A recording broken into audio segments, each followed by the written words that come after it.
So I'm going to give you a break today, right? You don't have to translate. I'm going to give you kind of a Reader's Digest version of this Korean sermon at the end. So just be patient. Okay? 우리 오늘이 팜 선데이라고 종려주일을 보냅니다. 종려주일을 지나면서 종려주일이 이 고난주간의 시작을 또 알리고 또 고난주일이 끝나면 부활주일 또 성령 강림주일 이렇게 교회에 절기가 있어요. 그 절기가 있는 이유가 그냥 뭐 일을 만들기 위해서 있는 것이 아니라 그 절기를 통해서 하나님께서 하신 역사를 돌아보게 되고 그 역사가 옛날의 것으로 끝나지 아니하고 현재의 우리에게 주시는 말씀을 다시 한번 돌보게 됩니다. 그리고 성경은 참 오묘해요. 과거, 현재뿐만 아니라 그 과거와 현재의 말씀이 미래를 가리키고 있습니다. 이 얼마나 신기합니까? 우리 함께 오늘 마태복음 21장 1절부터 11절까지의 말씀을 보게 될 텐데 이 말씀을 제가 크게 두 부분으로 나눴습니다.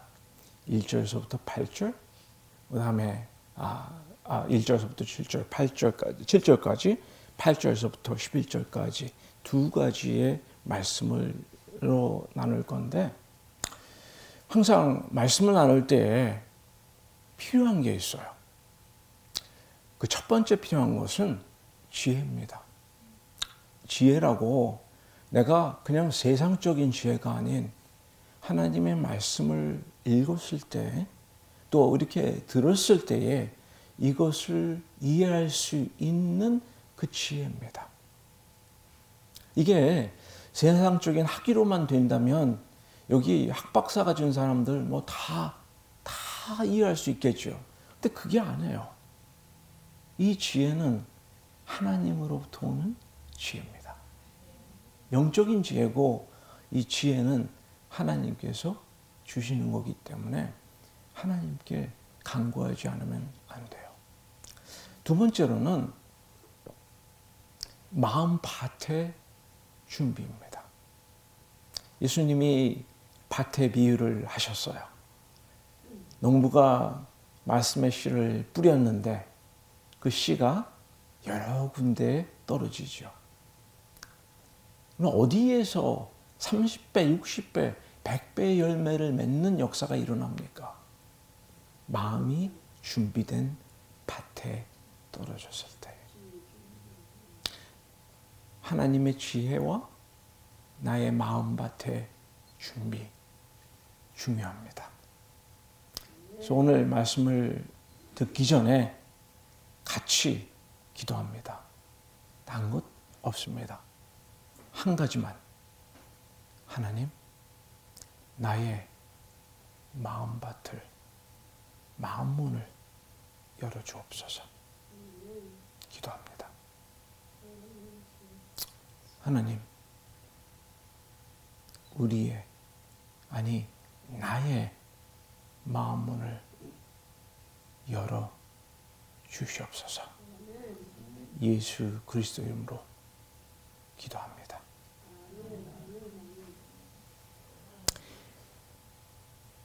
일 1절에서부터 7절까지의 말씀 조금 전에 읽었습니다. 그런데 1절에서부터 7절까지의 말씀을 이해하기 위해서 4절에 있는 말씀, 특별히 이는 선지자로 하신 말씀을 이루려 함이라 하는 말씀을 이해해야 합니다. 어떤 선지자의 말씀이고 그 말씀이 무엇을 얘기하고 있습니까? 만약에 우리가 그 말씀을 이해하지 못한다면, 그 선지자의 말씀이라는 것을 이해하지 못한다면 1절에서부터 7절까지의 말씀이 그냥 한 귀로 들어왔다 한 귀로 갈 수밖에 없어요. 어떤 말씀입니까? 첫 번째, 이사야서 62장 11절의 말씀입니다. 이사야서 62장 11절의 말씀. 11절입니다. 여호와께서 땅끝까지 반포하시되 스탑. 두 가지가 우리가 상당히 이해를 먼저 해야 합니다. 무엇을 이해하느냐? 누가 반포를 했습니까? 여호와께서. 야훼. 올테스트먼트 구약 성경에서 야훼라고 했을 때에는 그 야훼는 천지를 창조하신 분, 모든 만물을 지배하시는 분, 우리를 심판하시는 분을 얘기합니다. 그 여호와께서 반포하신다. 다시 말해서 선포를 합니다. 샤마라는 말인데, 샤마 이스라엘이라는 말을 여러분이 들어보셨을 거예요. 이스라엘아 들으라 선포하는 말씀입니다. 근데 이 말씀에서는 여기서는 샤마 이스라엘이 아니라 라 샤마 이게 국민들에게 반포하는 말입니다. 여호와 하나님이 반포하신다라는 말로 나옵니다. 이 여호와가 반포한다는 말을 할 때는 두 가지로 우리가 이해를 해야 돼요. 첫 번째는 듣는 사람의 자세입니다. 여러분, 왕이 무슨 발표를 할 때 사람들이, 국민들이 귀를 기울여 듣습니까? 안 듣습니까? 듣죠.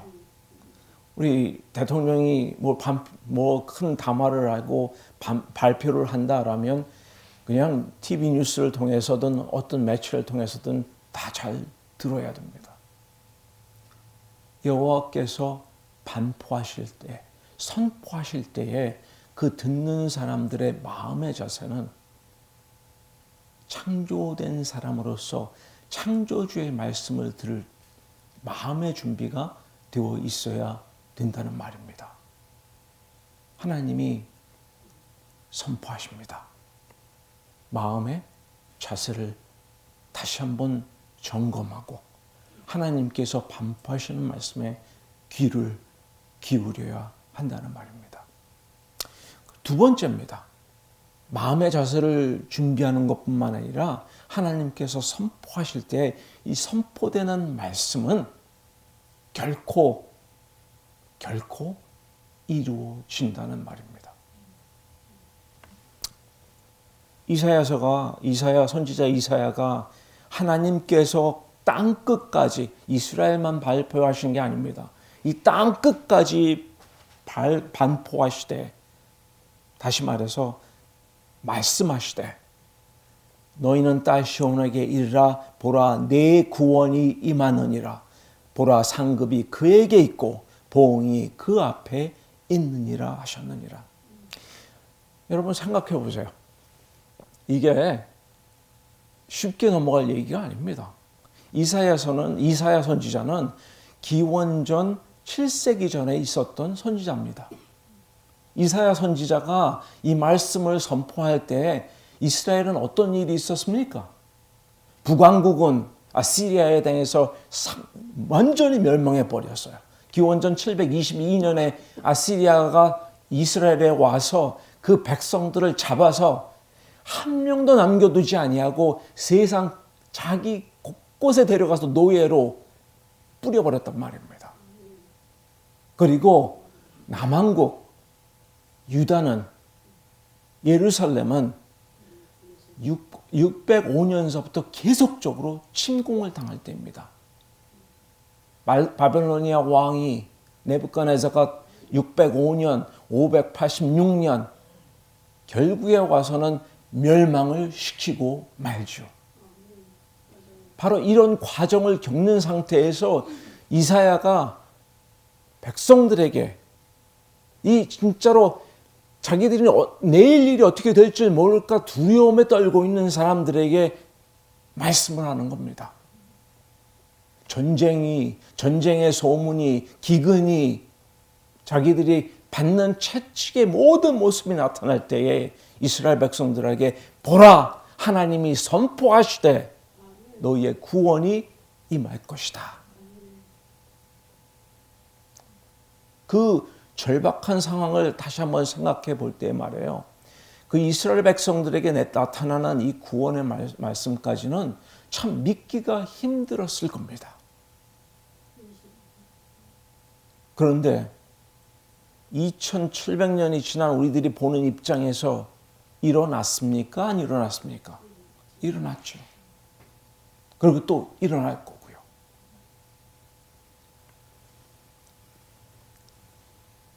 여호와께서 선포하시는 여호와의 말씀은 결코 이루어집니다. 오늘 고난주간을 시작하는 오늘 특별히 종려주일 첫 번째 우리의 받아야 될 말씀은, 첫 번째 교훈은 바로 이겁니다. 여호와의 말씀은 결코 이루어지고 맙니다. 그러면 여쭤볼게요. 여호와께서, 하나님께서 예수 그리스도를 통하여 여러분에게 하신 약속, 하나님의 반포, 어떠한 것이 있습니까? 성경을 읽을 때 그냥 읽고 넘기는 것이 아니라 예수 그리스도께서 여러분에게 하신 말씀, 그 말씀의 그 선포를 내 가슴 속에 닫고 있습니까? 그 선한 목자 예수 그리스도께서는 나는 선한 목자라고 하신, 선포하신 그 말씀을 믿습니까? 그 선한 목자께서 여러분을 사랑하셔서 결코 버리지 않겠노라. 그래서 보혜사 성령님을 보내주시겠다고 하시고 그 보혜사 성령님이 여러분을 돕고 있는 것을 믿습니까? 하나님의 말씀 결코 땅에 떨어지지 않습니다.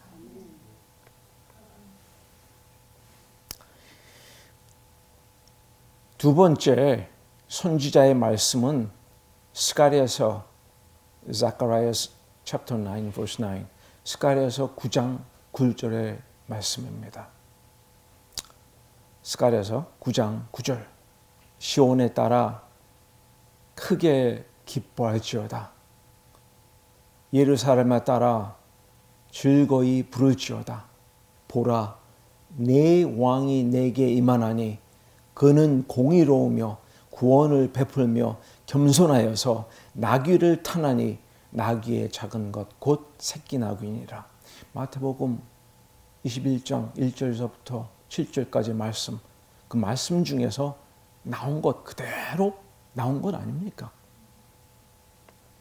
그런데 이 스가랴 선지자가 한 이 선지자의 말씀, 여기 두 가지를 우리가 중요히 받아듣고 넘어가야 합니다.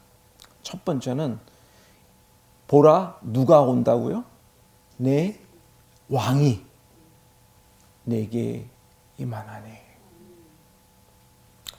스가랴 선지자는 605년에 두 번째 그 바벨로니아 전쟁 포로로 끌려갔어요.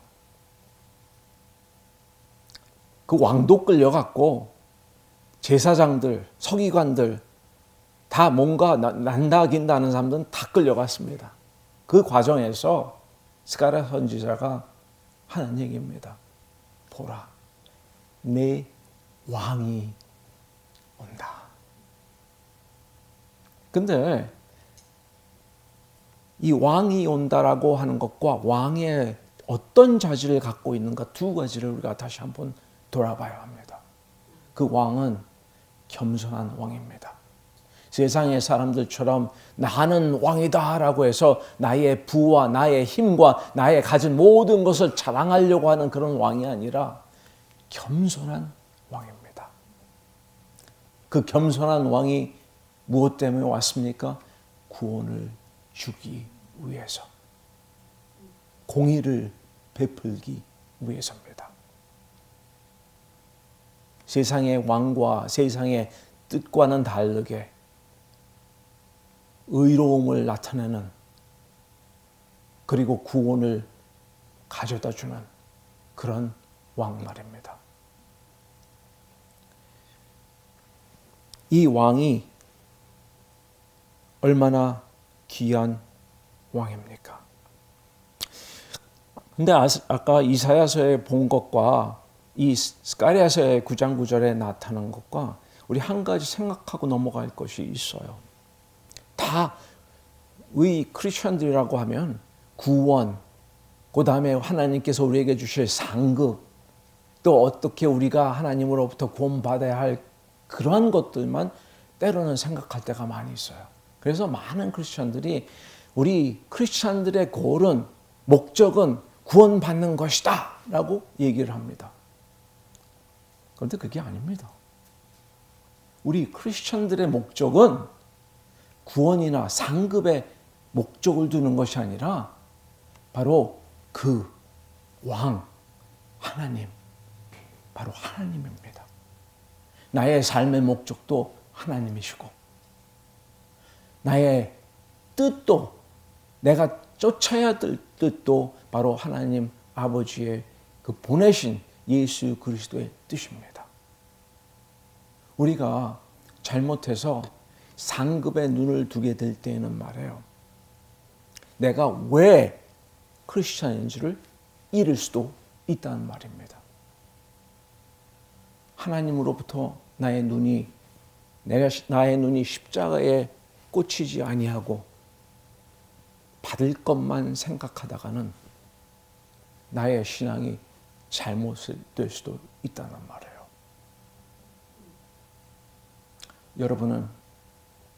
여러분의 신앙은 하나님, 하나님의 뜻, 하나님의 의, 하나님께 있습니까? 아니면 나의 받을 상급에 눈을 두고 있습니까? 하나님의 눈을, 하나님의 나의 마음을, 하나님의 나의 모든 뜻을 두었을 때에는 말입니다. 자연스럽게 구원이 따라오게 돼 있어요. 구원은 내가 무엇을 해서 얻을 수 있는 것이 아닙니다.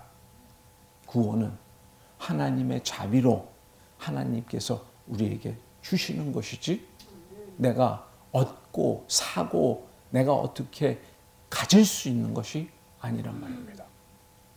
다만 우리들의 목적은 바로 그분, 우리의 왕이신, 우리의 구주이신, 우리의 예수 그리스도, 그분에게 꽂혀야 된다는 말입니다.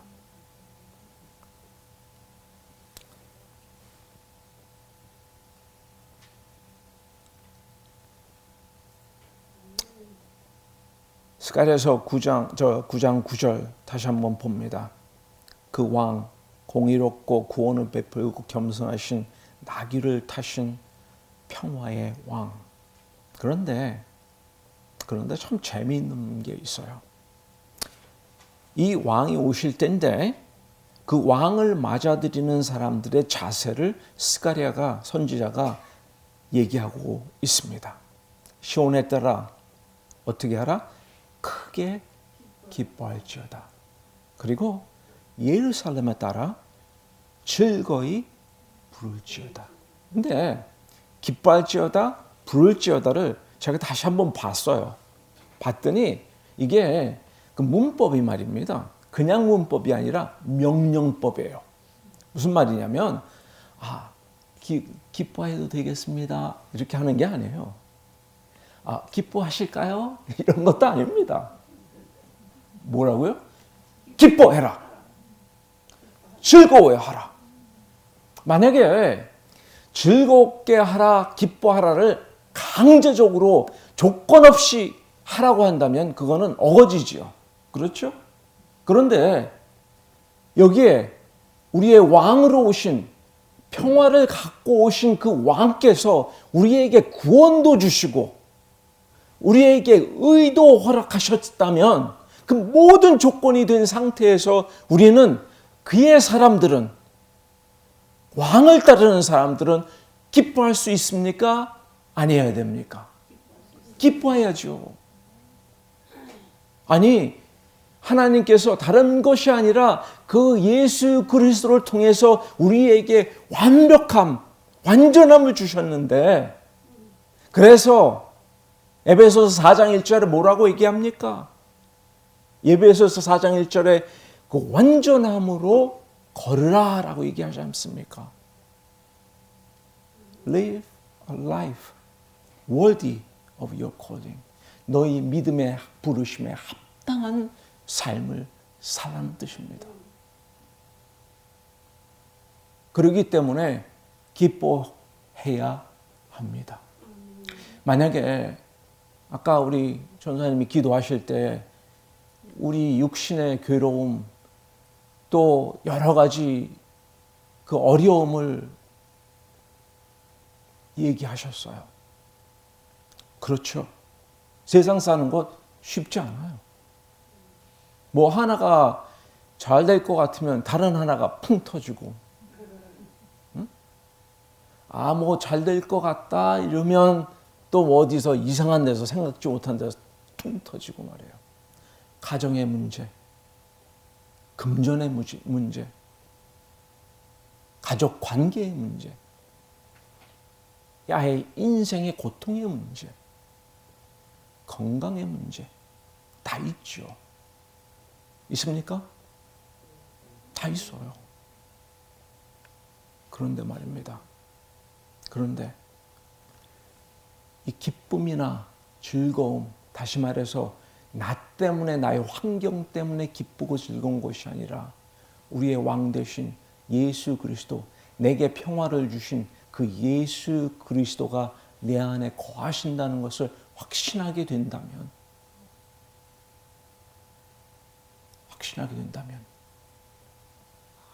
또 어떠한 환경에 내가 부닥친다 하더라도 기쁨과 즐거움을 잃지 않을 수 있습니다.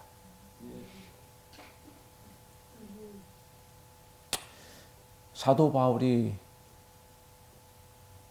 한두 번 맞았습니까?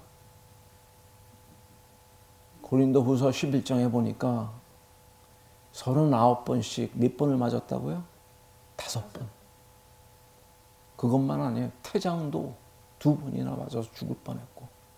태장이라는 걸 여러분 아시죠? 커다란 막대기로 그저 때려치는 겁니다. 돌 맞아서 죽을 뻔했다가 하나님이 살려주신 것도 있고.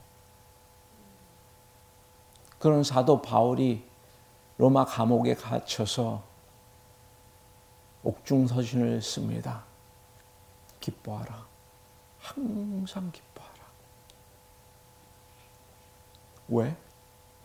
그리스도가 있기 때문에. 어렵습니까? 그리스도를 믿으십니까? 기뻐해야 됩니까?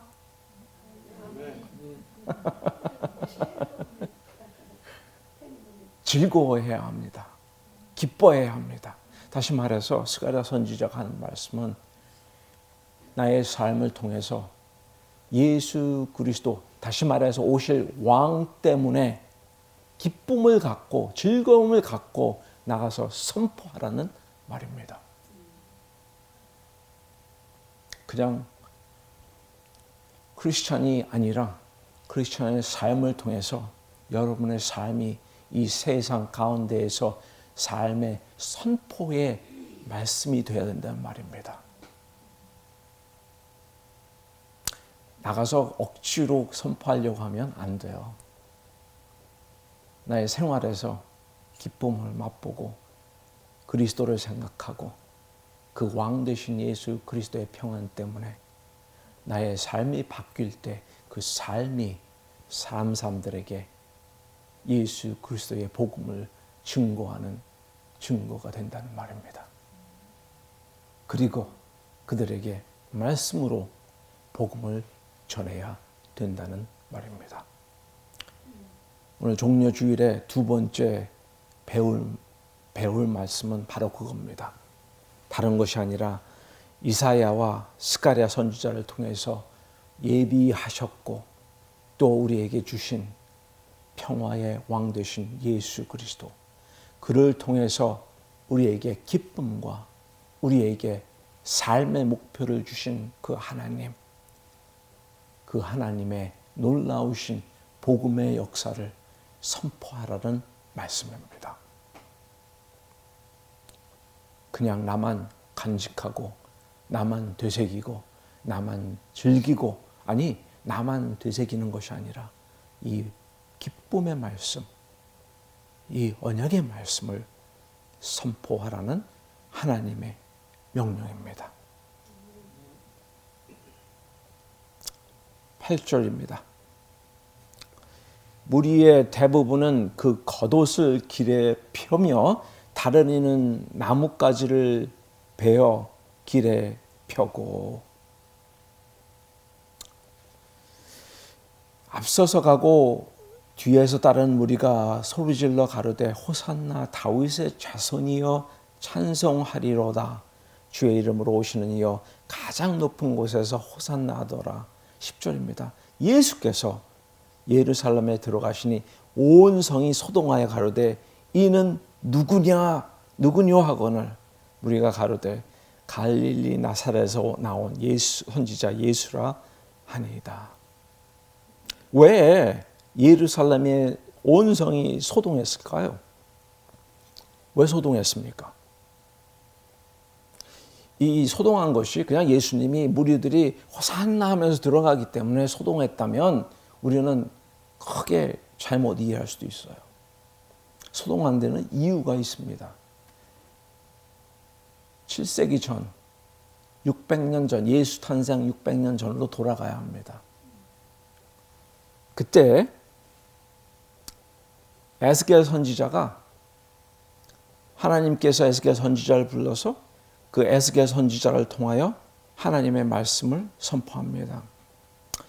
10장 11장을 보면 에스겔 10장 11장을 보면 말입니다. 참 재미있는 게 나와요. 이 마음이 아프기도 하고 참 신기한 것이 나오는데 그게 무엇이냐면 하나님의 영광이 동문을 통해서 나갑니다. 에스겔 선지자가 이 말씀을 쓰기까지는 기원전 590년 전입니다.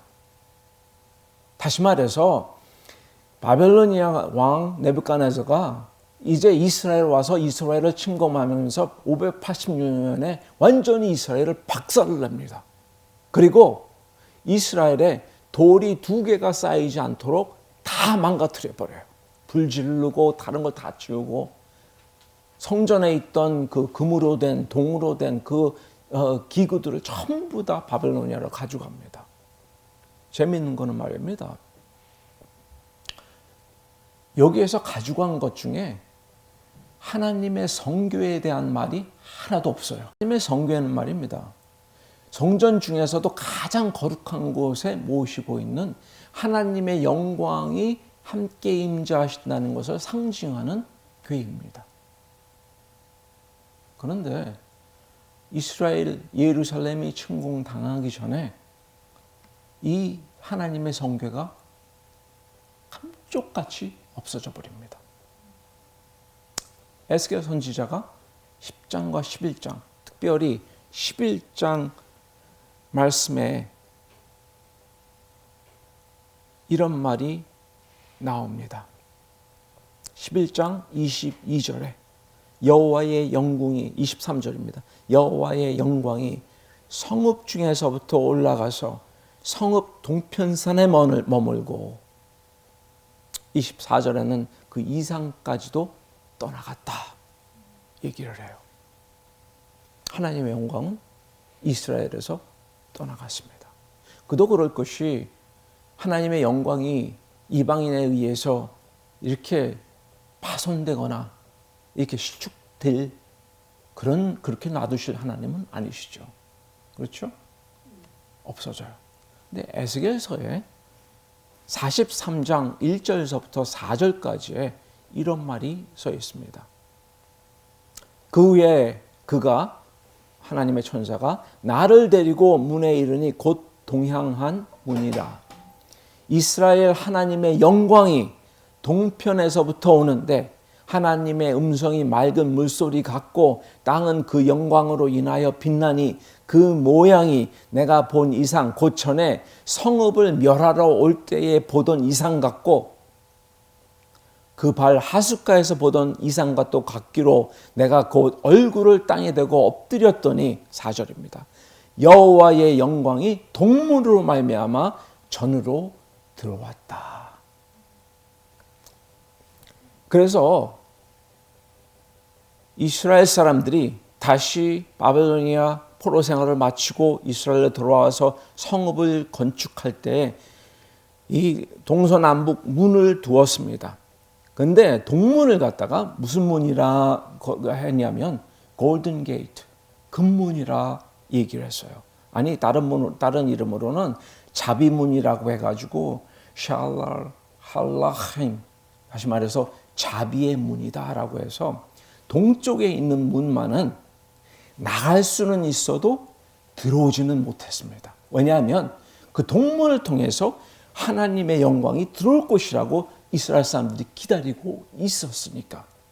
그래서 열심당원들이 말입니다. 동문 바깥에서 서서 지키고 있어요. 그 젤럿이라고 하는 열심당원들이 칼을 품고 누구든지 동쪽문으로 들어오려고 하는 사람을 칼로 찔러 죽입니다.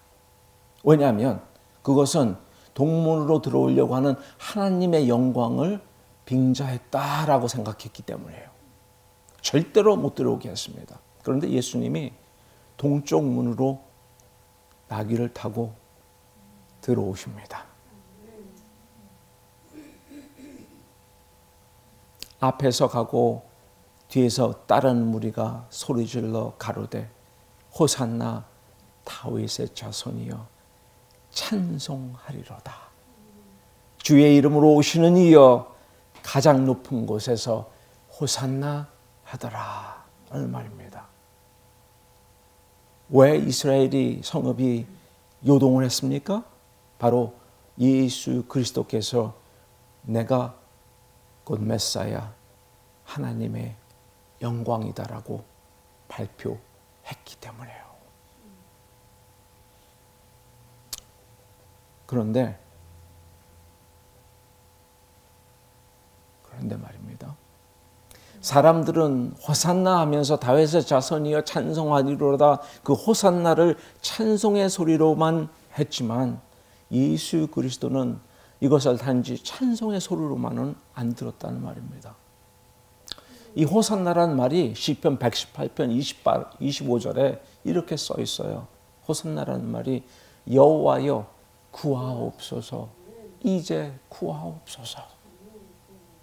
예수 그리스도는 사람들은 다윗의 자손으로 예수 그리스도를 메사야 왕으로 찬송을 했을지언정 예수 그리스도가 받고 들어가신 목적은 다른 것이 아니라 구원을 하기 위해서 본인이 이제 받을 환난과 고통과 핍박과 채찍과 피 흘림까지도 이미 각오를 하신 예수님이란 말입니다.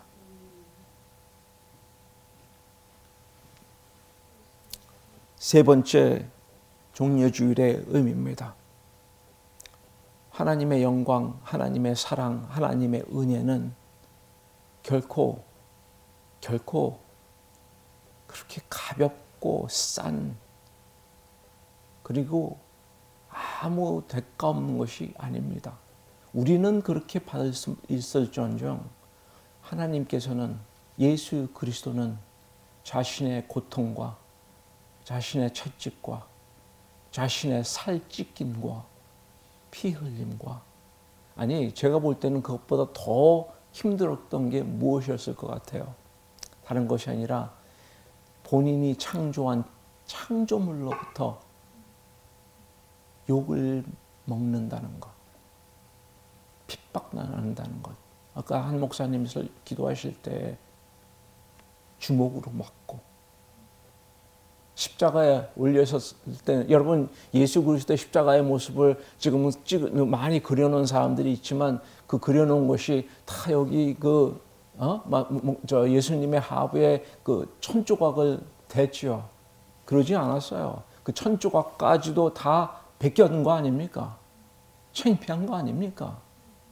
그런 창피까지도 하나님의 아들이 당하셨다는 겁니다.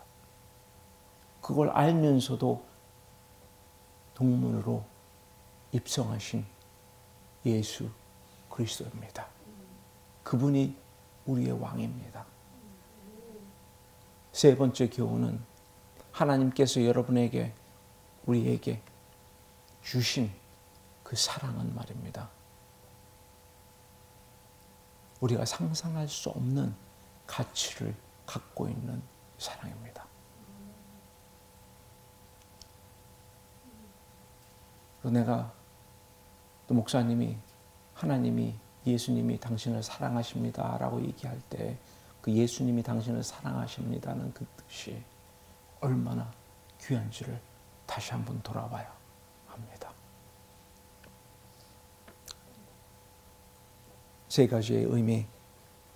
종려주일의 첫 번째 기호는 하나님의 선포는 이루어졌고 또한 이루어질 겁니다. 두 번째 기호는 우리 종려주일을 맞이해서 또 고난주일을 맞는 우리 성도님들, 예수 그리스도의 복음을 선포하는 것, 또 그리스도를 통하여 나의 마음의 평화와 기쁨을 간직하는 것 중요합니다. 세 번째 교훈, 예수 그리스도께서 우리에게 베풀어 주신 구원의 역사는 그의 피와 그의 고통과 그의 희생이 바탕이 되어서 우리들이 구원을 얻을 수 있다는 말입니다. So, three lessons for you.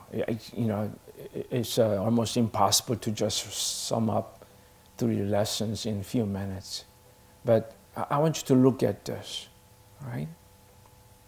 So when Jesus entered into the east gate, the eastern gate is what we call the golden gate or gate of mercy, that no one can get in. They can get out of Jerusalem, but because of this gate was considered the Messiah gate, that zealots will not allow you to get in, and they will kill you. But here is a Christ, Jesus, the King of Kings, who came in this world and humbly and brought the justice and lived a life of righteousness and declared that he is the Christ. And knowing that there is the persecution waiting for him. There is a people who decide that because of he entered through the eastern gate, they will not let him live.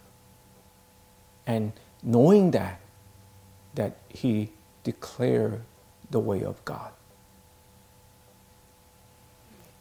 And he already made up his mind that he will save you and your soul from destruction and sin.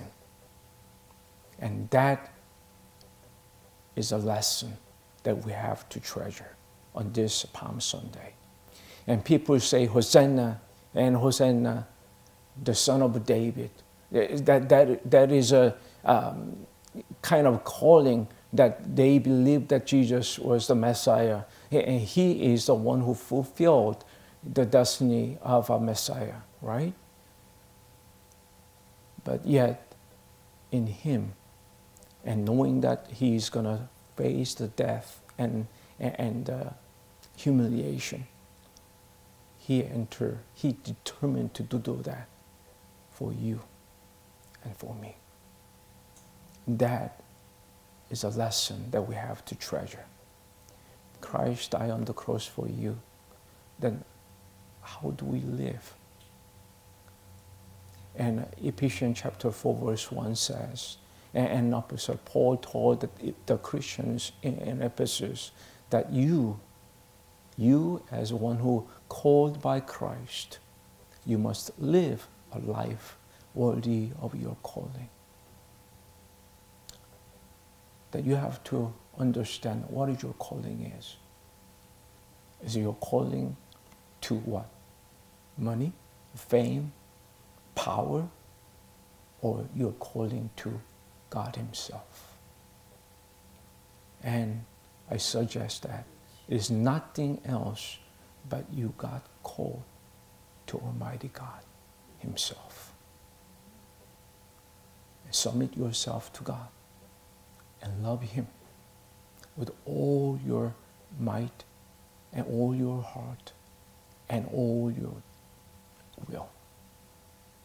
That is the first and foremost what you have to do as a Christian.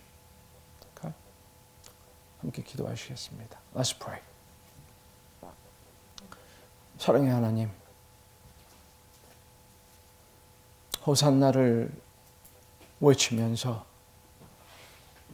예수 그리스도가 이 땅에 오신 메사야, 우리의 왕이라고 찬양한 목소리였지만, 나의 주 하나님, 그 목소리를 우리를 구원하소서, 이제 구원하소서로 받으신 우리 예수 그리스도께서 나의 주 하나님, 죽음도 마다치 아니하고 자신의 살과 피를 우리에게 허락하신 우리 주 예수 그리스도를 다시 한번 오늘 생각합니다. 그리고 나의 주 하나님, 성령님의 도움으로 다시 한번 우리들의 삶의 목적을 다시 한번 재점검합니다. 과연 어떻게 우리가 살고 있습니까? 예수 그리스도가 우리의 목적이 되고 있습니까? 아니면 세상의 어떠한 것이 나를 붙잡고 흔듭니까? 오늘 이 시간 다시 한번 주님 앞에 무릎을 꿇고 나의 주 하나님 회개를 하고 다시 한번 주님께 약속을 하는 주님의 백성들이 되게 하셔서 나의 주 하나님, 나의 예수 그리스도, 왕 되신 예수 그리스도 때문에 기쁨과 즐거움으로 그리스도를 찬양하는 우리 모든 성도들이 되기를 간절히 간구하고 기도합니다. 지금부터 함께 하시고 인도하실 우리 예수님, 성령님을 통해서 우리와 함께 하시는 그 하나님의 귀한 음성과 가르침에 저희들 다시 한번 무릎 꿇고 모든 말씀을 예수 그리스도 이름으로 감사하며 기도드렸습니다. 아멘.